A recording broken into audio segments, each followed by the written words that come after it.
колку е важен тој сензорен фактор, вкус и мирис, за да се обезбеди континуитет во давањето, во терапијата, кај децата, кои често се пребирливи. Да, апсолутно. Видите, не е само кај децата, вкусот и кај возрастните. Значи имате луѓе кои што едноставно не можат да јадат брокула и готово. Тоа е тоа. Не им е вкусно. Така. Значи, зборам за возрастни луѓе, а за деца па уште повеќе.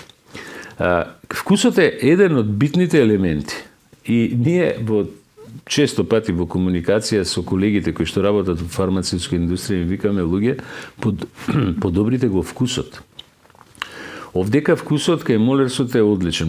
Видите, омега-3 масните киселини се сепак природно, ако ги гледате како такви, и ако се вратите на назад, ако се вратите, например, 100 години или помалце на назад, имаше еден термин, ние му даваме на детето рибино масло. Ама тој вкус на тоа рибино масло беше грозен. Травма. Од детството. Апсолутно. Па се претвори во перли. Па сега кој дете ја пие перлата или не ја пие перлата. Значи, вкусот е изузетно битен.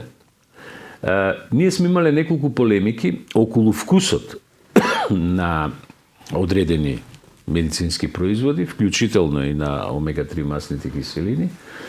Дали треба да се внесува вкус или не? Апсолутно мора. Ја тука би одговорил најпросто, мора.